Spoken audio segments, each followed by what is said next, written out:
नमस्कार मित्रों, मैं अनुराग नेमा अपने इस यूट्यूब चैनल के ज़रिए आपके सामने पुनः उपस्थित हूँ। मित्रों, जैसा कि आपको विदित है कि आज बजट डिक्लेयर हुआ है। इसे हम फाइनेंस बिल 2021 के नाम से जानेंगे। यहाँ जो बिल वर्ड है ये यूज़ तब तक किया जाएगा तब तक जब तक ये पास नहीं हो जाता। आफ्टर पासिंग इसे हम एक्ट कहेंगे। एंड ये जो फाइनेंस बिल है जो आगे जाकर फाइनेंस एक्ट होगा, इसे फाइनेंस एक्ट 2021 कहा जाएगा, जो इनकम टैक्स एक्ट 1961 के प्रोविजंस के साथ रीड किया जाएगा। ठीक है, सर्कमस्टेंसेस डिमांड करते हैं कि समय समय पर इनकम टैक्स एक्ट में कुछ चेंजेस लाए जाएं, जिन्हें हम अमेंडमेंट के नाम से जानते हैं। तो नॉर्मली ये जो फाइनेंस बिल या जो फाइनेंस एक्ट होते हैं, इसके जरिए इनकम टैक्स एक्ट में कुछ अमेंडमेंट्स प्रपोज किए जाते हैं। एंड जब ये संसद के दोनों सदनों में अप्रूव्ड हो जाता है, इस पर हमारे ऑनरेबल प्रेसिडेंट साहब के सिग्नेचर हो जाते हैं, तब ये एक्ट बन जाता है एंड एनफोर्सेबल होता है। तो ये एक बहुत बेसिक चीज़ थी। आपको एक चीज़ और है जो ध्यान में रखनी होगी। ये जो प्रावधान है, ये जो प्रस्तावित प्रावधान है, ये वित्तीय वर्ष फाइनेंशियल ईयर 2021-22 के लिए है। मतलब ये फाइनेंशियल ईयर 21-22 या इनकम टैक्स की भाषा में अगर मैं बात करूं तो असेसमेंट ईयर 22-23 के लिए है। ओके, मतलब जो आप अभी जो जुलाई 21 में रिटर्न फाइल करेंगे, उस पर जब तक यहाँ स्पेसिफिक जिक्र ना हो, जहाँ स्पेसिफिक प्रोविजंस ना हो, तब तक ये प्रोविजंस अभी इस असेसमेंट ईयर मतलब असेसमेंट ईयर 21-22 के लिए, जिसका रिटर्न आप जुलाई 21 तक फाइल कर रहे होंगे, लागू नहीं होंगे। लेकिन फिर भी चूंकि ये चीज़ें हमें अगर पहले मालूम हो, जो प्रस्ताव हैं आगे जाकर जो कानून का हिस्सा बनेंगे, ये चीज़ें अगर हमें समय रहते मालूम हो, तो हम अकॉर्डिंगली अपनी प्लानिंग्स कर सकते हैं और जहाँ जैसी ज़रूरत हो उसके अकॉर्डिंगली अपनी चीज़ों को मॉडिफाई कर सकते हैं। ठीक है, तो इन चीज़ों को ध्यान में रखते हुए आपको ये बजट देखना चाहिए। अभी इसमें काफ़ी सारे एस्पेक्ट्स होते हैं। जो होल इकोनॉमी को ये एड्रेस करता है। इवन आप कह सकते हैं ये गवर्नमेंट की नेक्स्ट फाइनेंशियल ईयर की प्लानिंग है। उन्होंने सारे एस्पेक्ट्स कवर किए हैं, कहाँ कहाँ उन्हें खर्चों की रिक्वायरमेंट्स है, कहाँ कहाँ उन्हें खर्चे करने होंगे और इन्हें खर्चे करने के लिए वो वित्त, धन या फाइनेंस कहाँ से अरेंज करेंगे। ओके, अब हम वो कहाँ कहाँ खर्चे उन्हें करने होंगे वो हम अभी डिस्कस नहीं करेंगे, वो हमारे सब्जेक्ट के बाहर की बात होगी। उन्हें ये जो फंड की रिक्वायरमेंट है वो कहाँ कहाँ से अरेंज करनी होगी, इसे हम डिस्कस कर रहे होंगे। और इवन इसमें भी हम समझते हैं कि गवर्नमेंट के पास जो फंड्स आते हैं, या तो वो बारो करती है, कुछ डेब्ट्स फंड्स रेज करती है, उसके जरिए अरेंज करती है, या फिर टैक्सेस में कुछ चेंजेस करके अरेंज करती है। टैक्सेस में हम सभी को मालूम है कि दो तरह के टैक्सेस हमारे यहाँ लगाए जाते हैं, direct taxes and indirect taxes. Indirect taxes आप समझते हैं जीएसटी। ओके, इनडायरेक्ट टैक्सेस में हमारे पास इनकम टैक्स है। तो अभी हम इस छोटे वीडियो में इनकम टैक्स से रिलेटेड जो बजट प्रपोजल्स हैं उन पर डिस्कशन करेंगे। जहां आवश्यकता होगी हम वहां उनसे रिलेटेड कुछ एक्सप्लेनेशंस आपके सामने रखेंगे। तो यहाँ हम मोटा मोटी 10 पॉइंट्स हैं जो इस बजट में प्रपोज किए गए हैं, हमें कुछ अफेक्ट करेंगे, के ऊपर डिस्कशन करेंगे। मैं यहाँ इनका कुछ बैकग्राउंड भी जहाँ जरूरत पड़ेगी आपके सामने रखूंगा। तो स्टार्ट करेंगे।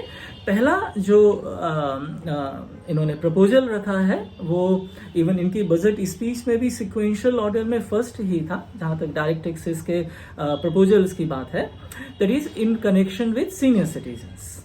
ओके, इन्होंने सीनियर सिटीजन्स, स्पेसिफिकली ऐसे सीनियर सिटीजन्स जिनकी एज 75 या उससे अधिक होगी, जब हम वित्तीय वर्ष 21-22 में होंगे, उस पर्टिकुलर ईयर में जिनकी एज 75 टच हो चुकी होगी या उससे अधिक होगी, के लिए इन्होंने कहा है कि इन्हें इनकम टैक्स रिटर्न फाइल करने की आवश्यकता नहीं होगी।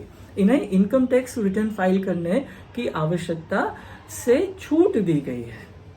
लेकिन अगेन क्या ये छूट आउटराइटली दी गई है? नहीं, ऐसा नहीं है। इन्होंने स्पेसिफिकली कहा है कि ऐसे सीनियर सिटीजन जिन्हें पेंशन से एंड इंटरेस्ट से इनकम होती है, केवल और केवल ऐसे सीनियर सिटीजन्स को ही जिनकी एज, या ऑब्वियसली मैं रिपीट कर रहा हूँ, 75 ईयर या उससे ज़्यादा है उस फाइनेंशियल ईयर में, उन्हें ही इनकम टैक्स रिटर्न फाइल करने से रिलैक्सेशन दिया गया है। उनके लिए कोई आवश्यकता नहीं होगी, कोई कंपल्शन नहीं होगा कि वो अपनी आयकर विवरणी फाइल करें। तो अब थोड़ा समझिए इस पॉइंट को। यहाँ पर पहली चीज तो जो बहुत इम्पोर्टेंस रखने वाली बात है कि ऐसा हो सकता है कि इनके जो सोर्सेज हैं, जैसे पेंशन इन्हें मिल रही है या इन्हें से एफडीज वगैरह हैं उस पर ब्याज मिल रहा है, से सोर्स पर टैक्स डिडक्ट हो चुका हो और अदरवाइज इनकी इनकम टैक्स लायबिलिटी ना बनती हो। मतलब ये चाहते हैं कि जो अमाउंट है उसका रिफंड क्लेम करें। अगर ये रिटर्न फाइल नहीं करेंगे तो रिफंड कैसे क्लेम करेंगे? जाहिर सी बात है, इन्हें रिटर्न फाइल करना होगा अगर इन्हें वो रिफंड चाहिए। अब ऐसे सर्कमस्टेंसेज में क्या किया जाए? ऐसे सर्कमस्टेंस को भी ऑनरेबल फाइनेंस मिनिस्टर ने एड्रेस किया है। उन्होंने यहाँ पर एक और प्रावधान दिया है। उनका कहना है कि ये लोग अगर चाहें, ये ऐसे सीनियर सिटीजन अगर चाहें तो अपने बैंकर को, जहाँ से इनके पेंशन आती है या जहाँ इनके एफडीज हैं, जहाँ से इन्हें ब्याज मिलता है, उन्हें एक प्रिस्क्राइब्ड फॉर्म में डिक्लेरेशन सबमिट करें। जैसा नॉर्मली एक एम्प्लॉय अपने एम्प्लॉयर के पास 12BA या 12C में एक डिक्लेरेशन देता है जिसमें वो एस्टिमेटेड है ना, अपनी इस फाइनेंशियल ईयर की जो एस्टिमेटेड इनकम्स होंगी एंड जो उसके जो एस्टिमेटेड अगेन जो इन्वेस्टमेंट्स होंगे उनकी जानकारी सबमिट करता है। वो उसे बताता है कि भाई मेरा टैक्स या तो नहीं बनेगा या कम बनेगा, तो अगर काट ही रहे तो कम काटें, ओके, या फिर ना काटें, जैसी स्थिति बने। तो यहाँ भी ये प्रस्तावित है कि ऐसे सीनियर सिटीजन अपने जो डिडक्टर्स हैं, से बैंकर्स हैं, उनके पास एक प्रिस्क्राइब फॉर्म होगा, उसमें ये सारी जानकारियां एडवांस में सबमिट कर दें ताकि जो डिडक्टर्स हैं, जो बैंकर्स हैं, उन्हें भी सहूलियत हो। वो इन्हें ध्यान में रखते हुए, इनके मद्देनजर ही इनका जो सीनियर सिटीजन्स हैं, इनकी एज इस लिमिट से ऊपर है, का टैक्स अकॉर्डिंगली डिडक्ट करें। अगर ना बनता हो तो ना डिडक्ट करें, क्योंकि अगर यहाँ कहीं भी कोई चूक होगी, मतलब जो सीनियर सिटीजन्स हैं उन्होंने ऐसा कोई फॉर्म सबमिट नहीं किया या गलत सबमिट किया, या फिर जो बैंकर्स हैं उन्होंने इन फॉर्म को प्रॉपरली एड्रेस नहीं किया, तो फिर जो इंटेंशन है वो डिफीट हो जाएगी। मतलब फिर उस स्थिति में आपका अमाउंट जो टीडीएस का है वो रिफंडेबल होगा, और जो रिफंडेबल अमाउंट होगा उसका क्लेम केवल और केवल आप इनकम टैक्स रिटर्न फाइल करने के जरिए ही क्लेम कर पाएंगे, ओके। जबकि ऑब्जेक्ट क्या है? इन्हें रिटर्न फाइल करने की में आने वाली दिक्कतों से, जो कॉस्ट इन्वॉल्व होती है, उससे कुछ रिलैक्स्ड किया जाए, ओके। तो जो ऑब्जेक्ट है वो बड़ा क्लियर है और उसके लिए काफ़ी सेफगार्ड्स भी बनाए गए हैं, और जो सेफगार्ड्स बनाए गए हैं उनको अगर ध्यान में रखा जाए तो ये एक अच्छा प्रावधान है मेरी समझ में। लेकिन हाँ, ध्यान में रखें, मैं रिपीट कर रहा हूँ वापस, केवल और केवल ऐसे सीनियर सिटीजन जिनकी एज 75 या उससे अधिक होगी, पहला पॉइंट। दूसरा पॉइंट, जिन्हें पेंशन के साथ साथ से एफडी से भी इनकम हो रही है, मतलब एफडी से ब्याज हो रहा है, उनके लिए ये प्रावधान है। ये ऐसे लोग जिन्हें से कुछ प्रॉपर्टी हैं जो उन्होंने किराए पर दी हुई है, उससे रेंट आता है, या कुछ छोटे मोटे बिजनेस चल रहे हैं उनके, उनसे अगर इनकम है तो फिर ये प्रोविज़न उनके लिए एप्लीकेबल ही नहीं है। इसके साथ ही अगर वो अपने बैंकर को जो प्रिस्क्राइब फॉर्म है उसमें डिक्लेरेशन सबमिट नहीं कर पाते हैं और अदरवाइज उनका रिफंड बनता है, तो भी उनको अपना रिटर्न फाइल करना होगा। उनके लिए भी फिर उस स्थिति में ये छूट अवेलेबल नहीं हो पाएगी। तो ये एक बड़ा अच्छा मेजर है, एंड यहाँ पर मैं एक्सपेक्ट करूँगा कि जो हमारे जो बुजुर्ग हैं वो इसका लाभ जरूर लें। इसके लिए उन्हें जो फॉर्म होगा वो इन ड्यू कोर्स अवेलेबल होगा। मेरी समझ में बैंक्स के पास भी ये फॉर्म अवेलेबल होने चाहिए। जैसे आप 15G 15H अपने बैंकर्स के पास डिपॉजिट करते हैं, बैंकर्स मैं एक्सपेक्ट करूंगा, इवन रिक्वेस्ट करूंगा, अगर कोई बैंकर भाई यहाँ पर हमारा इस वीडियो देख रहे हो तो ऐसे फॉर्म्स लें और थोड़ा अवेयरनेस भी लाएं। जो आपके जो ऐसे सीनियर सिटीजन्स हैं, जो आपके कस्टमर हैं, उन्हें थोड़ा अवेयर भी करें इस तरह के जो प्रावधान हैं इनसे, ताकि वो अनावश्यक फिर बाद में रिफंड लेने के लिए ना भटकें और आपके ऊपर भी कोई जिम्मेदारी ना आए। तो ये था पहला प्रोविजन। मैं एक्सपेक्ट करूंगा ये आपको क्लियर हुआ होगा। Now I am moving to my से next preparation, that is next budget proposal. यहाँ एक सेक्शन है जिसका मुझे रेफरेंस लेना चाहिए, that is section 139 subsection 4। Okay, ये सेक्शन बात करता है बिलेटेड रिटर्न्स की। बेस लें यहाँ पर। ये सेक्शन कहता है कि आप अगर किसी वजह से अपना income tax return timely file नहीं कर पाए, जो इनकम टैक्स एक्ट में सेक्शन 139(1) यहाँ पर एप्लीकेबल होता है, उसमें कुछ ड्यू डेट्स बताई हैं। अगर आप उस समय सीमा के भीतर अगर अपना रिटर्न फाइल नहीं कर पाते हैं तो भी ठीक है, आप कुछ लेट फीस अगर एप्लीकेबल हो उनके साथ अपना रिटर्न फाइल कर सकते हैं। लेकिन थोड़ा डिसिप्लिन मेंटेन करने के लिए इन्होंने यहाँ भी एक अपर लिमिट बनाई हुई है, मुझे कहना चाहिए बनाई हुई थी।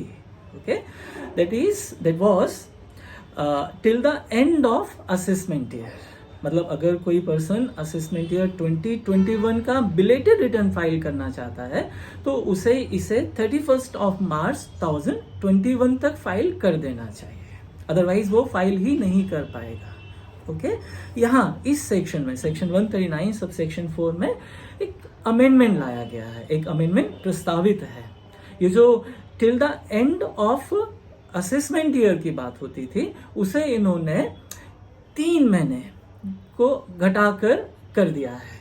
मतलब से अगर मैं उसी डेट को कहूँ असेसमेंट ईयर 21-22 की 139(4) की जो कट ऑफ हुआ करती होती, अगर ये अमेंडमेंट नहीं आता, वो होती 31 मार्च 2022।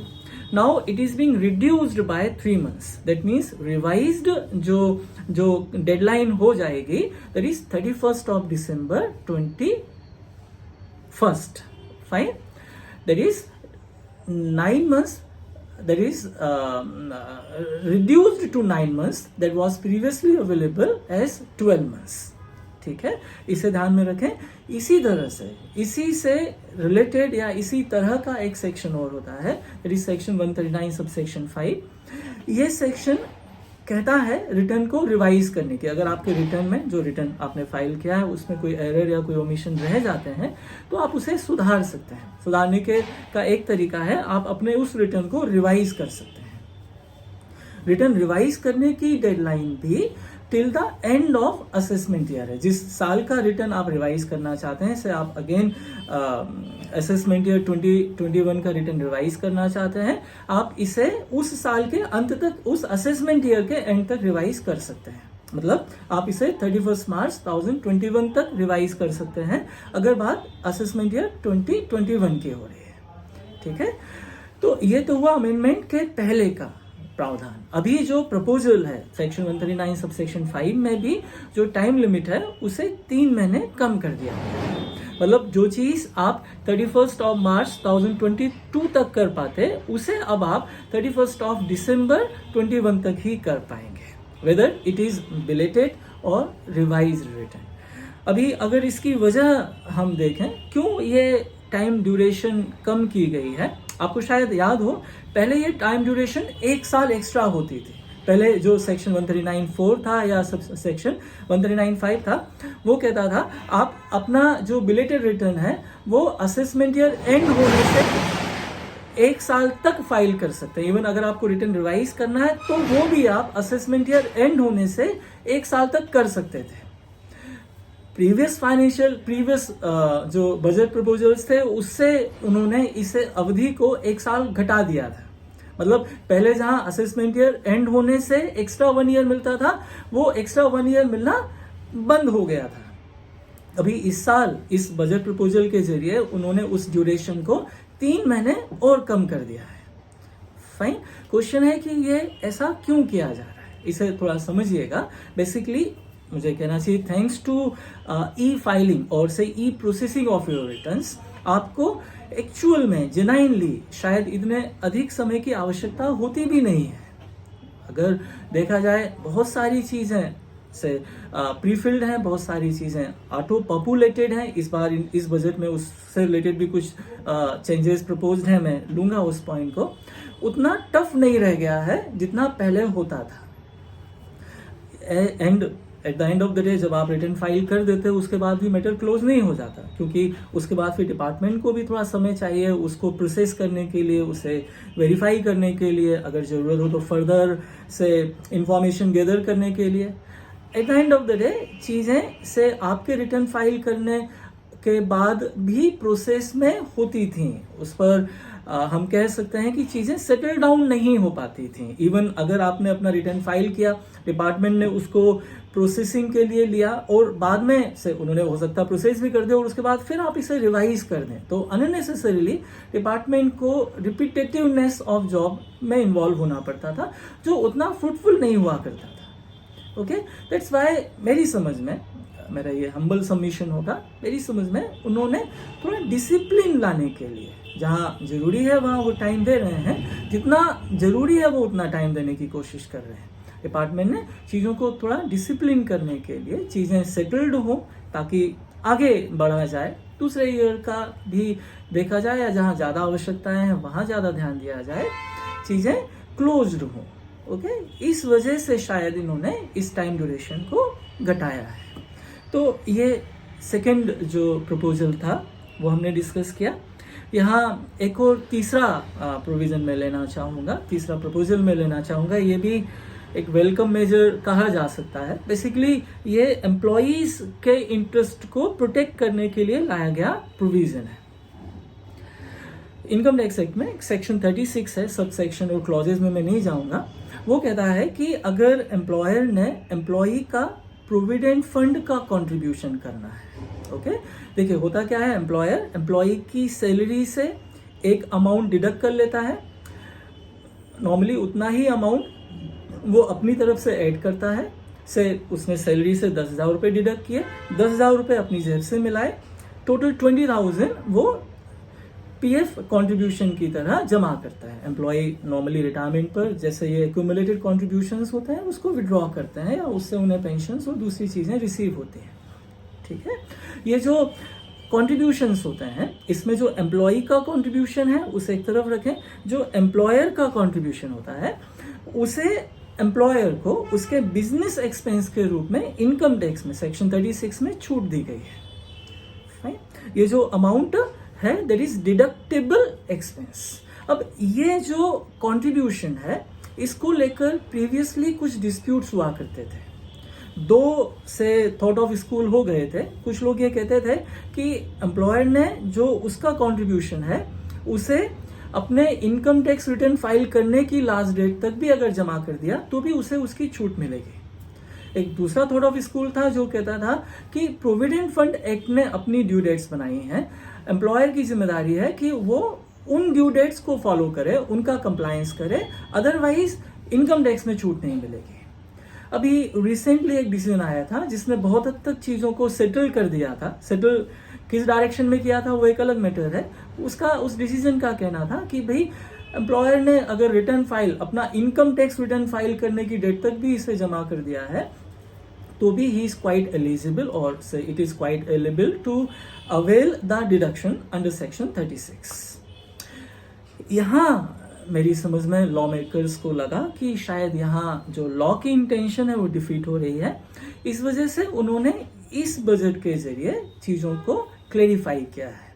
यहाँ जो प्रोविजन, जो प्रपोजल है दैट सेज और दैट सजेस्ट कि deduction will be available subject to the compliance of the due dates that is being given by PF Act और से ESI Act, जो एम्प्लॉई वेलफेयर जो कॉन्ट्रीब्यूशंस हैं, एम्प्लॉय वेलफेयर्स के लिए जो कॉन्ट्रीब्यूशंस हैं, वहाँ जहाँ तक उनका क्वेश्चन है, एम्प्लॉयर को डिडक्शन देने से मनाही नहीं है, लेकिन उन्हें डिडक्शन मिलेगा अगर वो जो ड्यू डेट रिस्पेक्टिव लॉज ने प्रिस्क्राइब की हुई हैं उनका कंप्लायंस करेंगे। इनकम टैक्स एक्ट की due date is a different thing, उससे आपको कंसर्न नहीं रखनी है। आपको जो रिस्पेक्टिव एक्ट्स में से प्रोविडेंट फंड एक्ट है या ईएसआई एक्ट है, सुपरएन्युएशन फंड्स एक्ट है, आपने उनकी प्रिस्क्राइब ड्यू डेट का कंप्लायंस करना है। अगर आप उनमें जो कट ऑफ बताए गए हैं उनका कंप्लायंस करते हुए डिपॉजिट कर देते हैं तो it is well enough, it is good enough, आपको डिडक्शंस मिल जाएंगे। लेकिन आप नहीं करते हैं तो भले ही आप बाद में सब्सिक्वेंटली डिपॉजिट्स करते रहें, आपको छूट नहीं मिलेगी। इसे मेरी समझ में एक वेलकम मेजर कहा जाना चाहिए। देखिए होता क्या था कि एम्प्लॉयर यहाँ डिले करके उस फंड का जो उसमें उसकी सैलरी से काटा है, जो उसका खुद का कंट्रीब्यूशन है, उसका अपने बिजनेस में यूज करता रहता था। Okay, and at the other and जो एम्प्लॉई है उसे नेचुरली इंटरेस्ट का लॉस होता था। ऐसे केसेस तक आए हैं जहां पर जो एम्प्लॉयर हैं उसने ऐसे फंड्स काट कर रखे हैं अपने पास, अलग रख लिए या बिजनेस में यूज कर लिए, और किसी वजह से उनके बिजनेसेस में लॉसेज हुए या वो इंसॉल्वेंट हो गए, वो फंड कभी जमा ही नहीं कर पाए। फाइन से आपने डिले किया, इस वजह से आपने भी सफ़र किया और साथ में जो गरीब एम्प्लॉयज़ हैं उन्होंने भी सफ़र किया।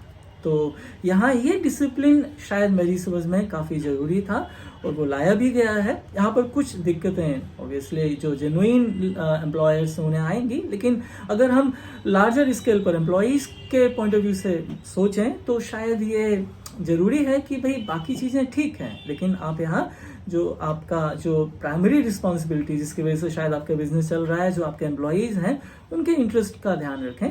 आपने अगर उसका इनकम टैक्स में बेनिफिट क्लेम करना है तो उसे टाइमली जो रेलेवेंट या रिस्पेक्टिव एक्ट्स हैं उनमें जो प्रिस्क्राइब डेट्स बताई हैं उनका कंप्लायंस करते हुए इन्हें जमा करें। तो ये एक एम्प्लॉय के इंटरेस्ट को प्रोटेक्ट करने वाला मेजर हुआ। यहाँ पर एक और बड़ा इंटरेस्टिंग अमेंडमेंट है, इसी पॉइंट में मुझे इसे ले लेना चाहिए। ये शायद कुछ हद तक एम्प्लॉयज़ के इंटरेस्ट के अगेंस्ट आपको लगे। इसका बेस लीजिए, देखें जो एम्प्लॉई के जो प्रोविडेंट फंड्स के बैलेंसेज होते हैं, ओके, अगर ये provident fund statutory provident funds हैं या रिकॉग्नाइज्ड प्रोविडेंट फंड्स हैं, तो यहाँ पर इन फंड्स के एक्यूमुलेटेड बैलेंस पर जो एम्प्लॉई को इंटरेस्ट मिलते हैं, उन्हें जो ब्याज मिलते हैं, वो एम्प्लॉयज़ के लिए एग्जेम्प्टेड होते हैं। फाइन, यहाँ जो प्रपोजल है उसने कहा है कि अगर इन प्रोविडेंट फंड्स में एनुअल कॉन्ट्रीब्यूशंस 2,50,000 से ज़्यादा है तो जो इंटरेस्ट एम्प्लॉय को मिलेंगे वो एग्जेम्प्टेड अब नहीं होंगे, उन्हें यहाँ इन्होंने टैक्स्ड कर दिया है। फाइन, इसके सपोर्ट में जो राइटअप्स अवेलेबल हैं उनको अगर हम समझें तो वो कहते हैं कि यहाँ इन्होंने जो बड़े एम्प्लॉयज़ हैं उनको हिट किया। ये जो 2.5 लाख रुपए की छूट दी हुई है वहाँ पर बहुत सारे एम्प्लॉयज़ से अनअफेक्टेड रहेंगे। ऐसे एम्प्लॉयज़ जिनका एनुअल कंट्रीब्यूशन इस प्रोविडेंट फंड में 2.5 लाख रुपए से अधिक होगा, केवल और केवल वो ही अफेक्टेड होंगे। एक दूसरा पॉइंट यहाँ ये कहा जा रहा है कि आपका पैसा अगर बैंक में रहता है तो उस पर जो ब्याज है उस पर आपने टैक्स देना ही है, तो उसे एट पार रखने के लिए इन्होंने ये अमेंडमेंट लाया है। सो ये एक और चेंज हमने डिस्कस किया। इसी लाइन में ओके, सेविंग्स से रिलेटेड एक और बड़ा इंटरेस्टिंग अमेंडमेंट प्रपोज्ड है। आपने यूलिप का नाम सुना होगा, जो यूनिट लिंक्ड इंश्योरेंस पॉलिसीज होती हैं, ओके, उनसे रिलेटेड एक बड़ा अच्छा मेजर है, बड़ा शायद डिसिप्लिन लाने वाला मेजर है। यह कहता है कि आपको जो फंड्स हैं, जो यूलिप फंड्स हैं, इनसे आपने जो विड्रॉल्स करने हैं, अगेन थोड़ा मुझे बेस देना चाहिए, एक सेक्शन है, सेक्शन 10D। यह कहता है कि आपके इंश्योरेंसेस, जो आपने इंश्योरेंस पॉलिसीज ली हुई हैं, उनसे जो विड्रॉल्स आप करते हो, ओके, आपके लिए वो विड्रॉल्स एग्जेम्प्टेड होते हैं। मतलब आपको अगर देखा जाए, आपने पॉलिसी के प्रीमियम पे किए, जब आपने प्रीमियम पे किए तो उसका आपको सेक्शन 80C में डिडक्शन मिल गया। साइड बाय साइड आप जब इन से at the time of maturity या अगर कोई अनफॉर्चुनेट इवेंट होता है, डेथ होती है, तो आपको यहाँ इन से पॉलिसीज के जो सम इंश्योर्ड मिलते हैं वो भी आपके लिए एग्जेम्प्ट होते हैं। वो एग्जेम्प्टेड रहना कंटिन्यू करेंगे सिवाय यूलिप पॉलिसीज के। अगेन जो यूलिप पॉलिसीज हैं उनके लिए इन्होंने कहा है कि अगर आपका प्रीमियम का अमाउंट 2.5 लाख रुपए से अधिक है, ओके, अगर एक साल का जो यूलिप का प्रीमियम है वो 2,50,000 से अधिक है, तो इन ऐसी पॉलिसीज में जो आप विड्रॉल्स करेंगे वो अब सेक्शन 1010D के प्रीव्यू से बाहर कर दिए गए हैं। मतलब जब आप विड्रॉ करोगे तब वो आपकी टैक्सेबल इनकम में ऐड हो जाएगा, तब वो आपके लिए टैक्सेबल हो जाएगा। अब यहाँ पर एक डाउट ये आता है कि क्या ये प्रोविजन पुरानी पॉलिसीज के लिए भी एप्लीकेबल है? Answer is no. ये जो अमेंडमेंट प्रपोज्ड है ये केवल और केवल ऐसी पॉलिसीज के लिए है जो 1 फरवरी 2021 या इसके बाद इशू की जाती है।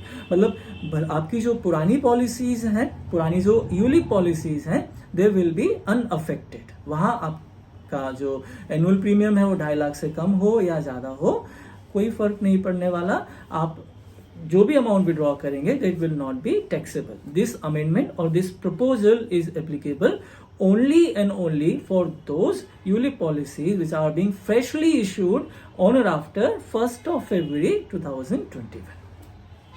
तो फ्रेंड्स ये एक और प्रोविजन है जो हमने अभी थोड़ा आपको एक्सप्लेन करने की कोशिश की।